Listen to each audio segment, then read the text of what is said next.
Қайырлы кеш, құрметті достар. Қалайсыздар?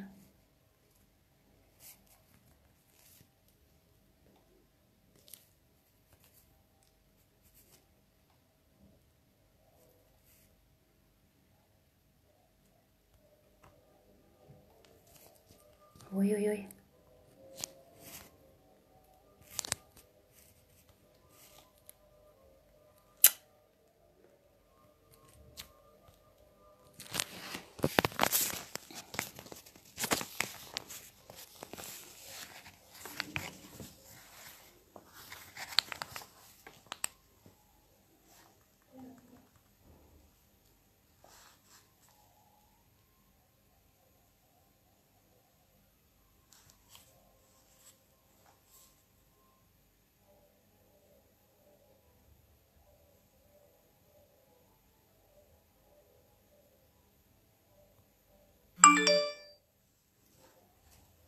Так.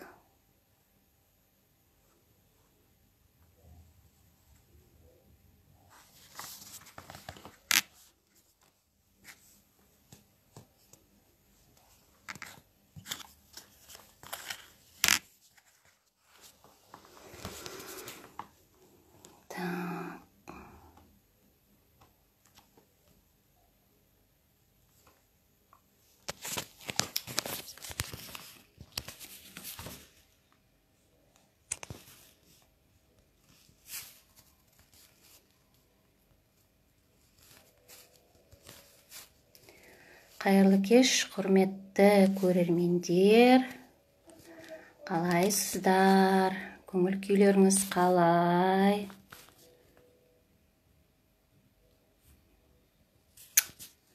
Ой-ой-ой.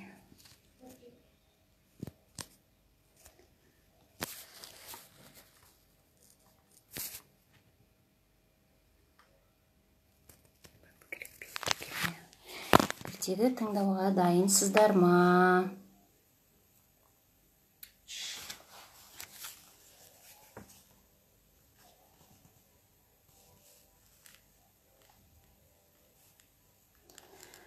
Бүгін сіздердің алдарыңызда Алақай қуыршақ театрының әртісі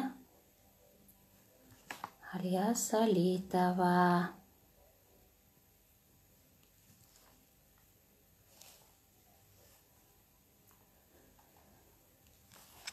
Ертегі тыңдауға дайынсыздар ма? Олай болса, құрметті көрермендер, бүгінгі менің ертегімнің аты Мысық, Әтеш және Түлкі деп аталады. Олай болса, жайғасып жақсылап отырып алыңыздар. Ертегімізді бастаймыз. Ертеде Әтеш пен Мысық дос болыпты. Бір күні Мысық орманға кетерде Әтешке ескертеді. Терезеден қарама, түлкі сені көріп, үйіне алып кетеді дейді. Мұны естіп тұрған түлкі Мысық кеткеннен кейін терезеге келіп Әтешті шақырады. Әтеш, Әтеш, алтын айдарлы, терезеге қарашы, бұршақ саған берем дейді. Әтеш шыдай алмай терезеден басын шығарады. Түлкі бұны бас салады да терезеден басын шығарады. Әтеш айқайлап: Мысық, досым, мені түлкі орманға алып кетпекші, көмектеші, деп айқайлайды. Мысық әлі алыс кетпеген екен. Досының даусын естіп, қайта оралып келіп, Әтешті құтқарады.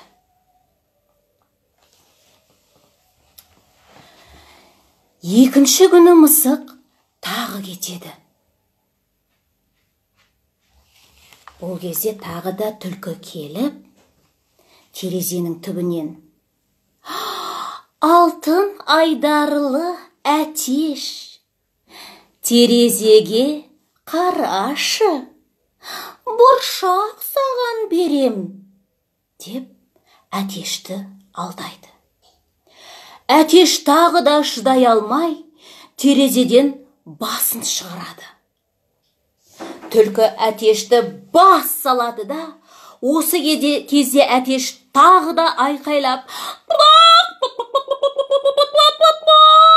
мысық, досым, көмектесші, деп айқайлап досын шақырады. Мысық осы жолы тағы да алыс кетпеген екен. Досының даусын естіп, қайта оралып келіп, әтешті құтқарады. Үшінші күні мысық әтешке: мяу, мен бүгін өте алысқа кетемін. Мяу, сенің даусыңды естімеймін. Түлкіге алданып қалма. Мяу, дейді. Әтеш: айтқаныңды орындаймын, дейді. Түлкі мысық кеткеннен кейін терезеге келіп, әтешті шақырады.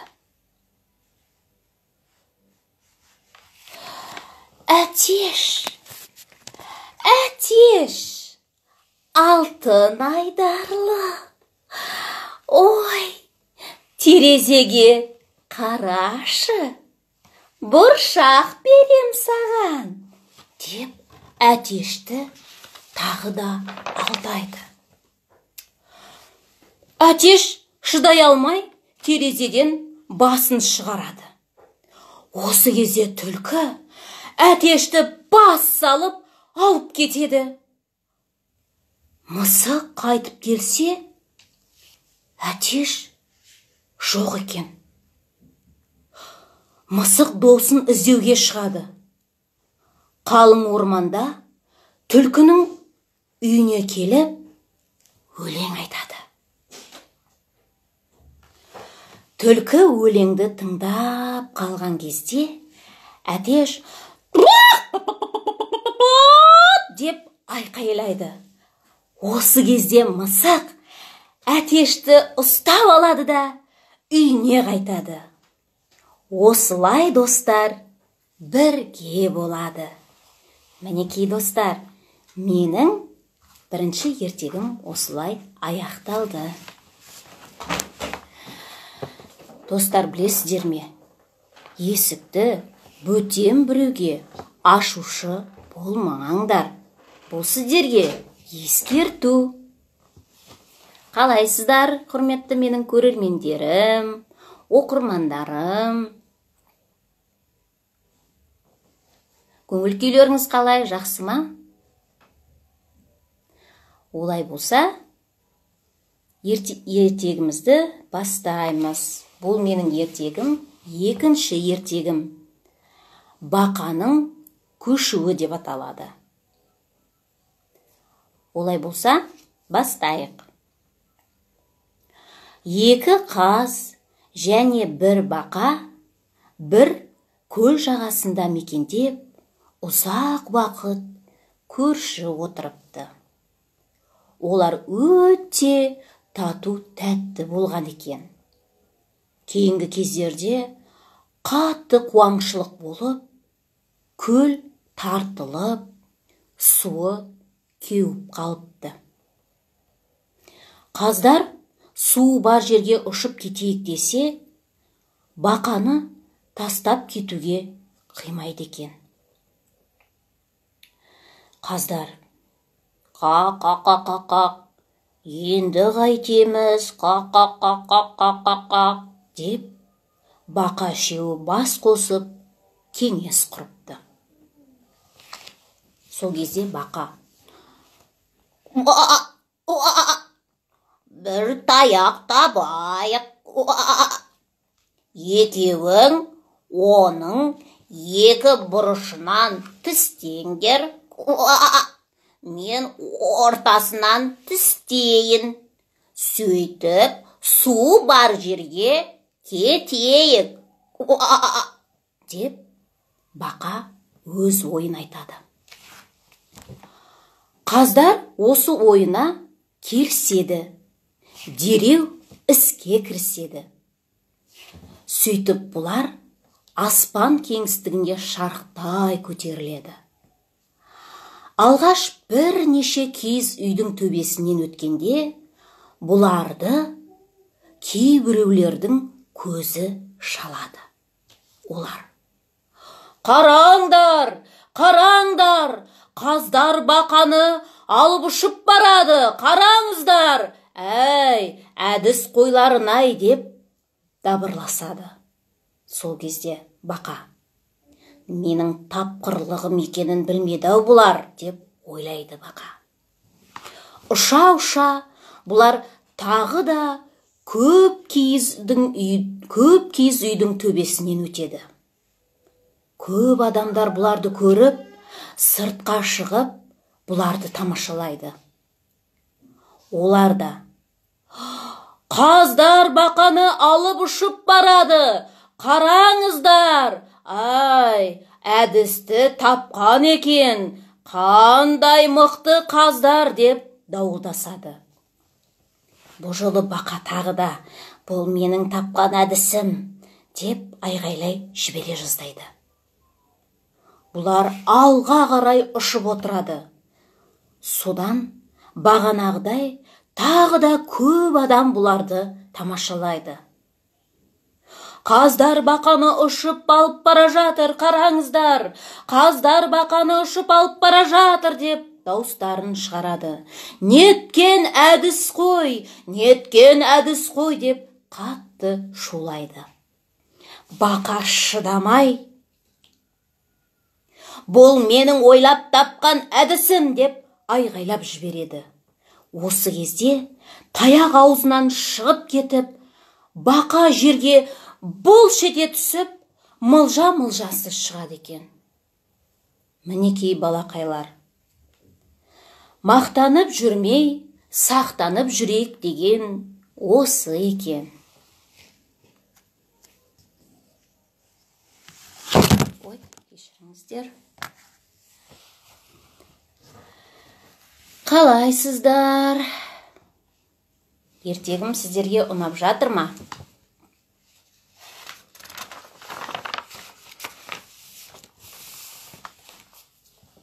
Құрметті көрермендер, егер де сұрақтарыңыз болып жатса, айта жатарсыздар. Сұрақтарыңызды қойып жатарсыздар.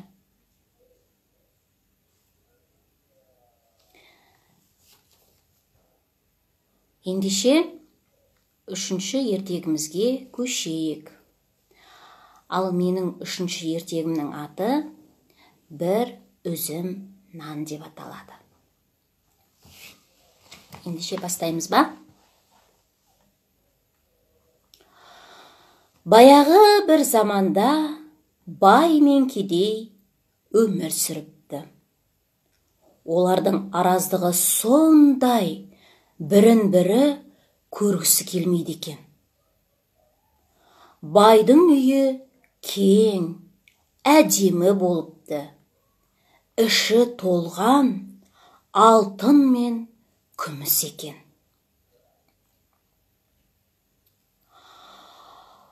Алтын мен күміс түгілі нанын әзер тауып жүрген кедейдің үйі өте кедей екен. Төбесі бұтамен жапқан қора екен. Бұл кедей егін егіп, оны суарып, күтіп, орып, өз күнін өзі көріпті. Бір жылы көктемде алапат су тасқыны болады. Бай алтынын көтеріп, ағаштың басына шығып кетеді. Ал кедей болса, бір көмеш нанын қойнына салып, ол да ағаштың басына көтеріледі екен. су тасқыны 15 күнге созылады екен. Бір күні қарны ашқан бай кедейге: «Әй кедей, сен мына бір кесек алтынды ал да, маған бір үзім нан бер» дейді. Кедей: «Жоқ, алтының өзіңе, нан бере алмаймын» деп жауап береді кедей. Екінші күні бай кедейден тағы да нан сұрайды екен. «Алтынымның жартысын алшы, берейін» дейді. «Тек маған нан берші» дейді. Бұл жолы кедей де: «Жоқ байеке, бере алмаймын» деп жауап береді. Ақыры аштан өліп бара жатқан соң, шыдай алмай, бай бір үзім нанға барлық алтынын алмастыратынын айтады.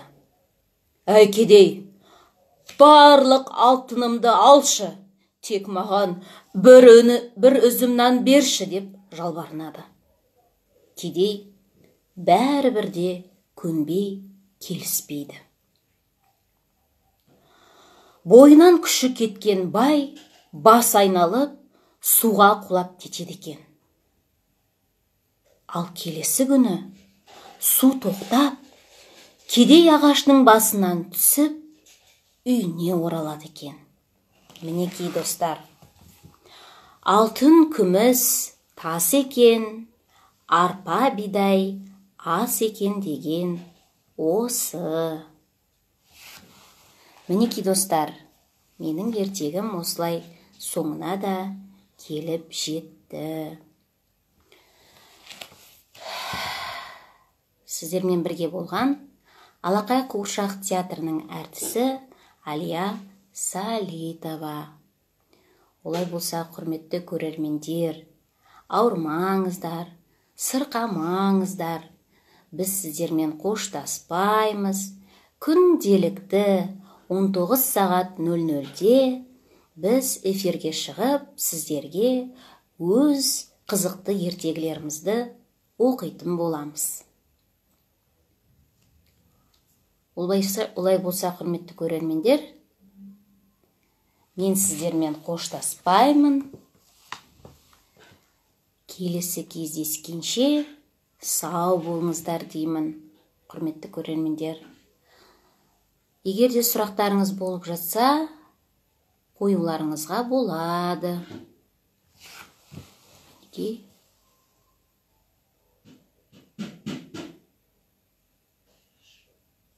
Қарап өтейін.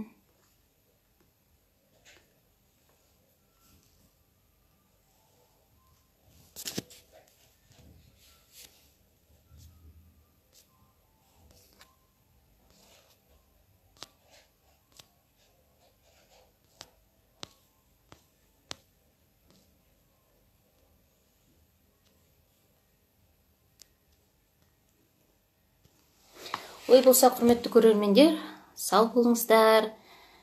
Келесі кездескенше аман саулықта.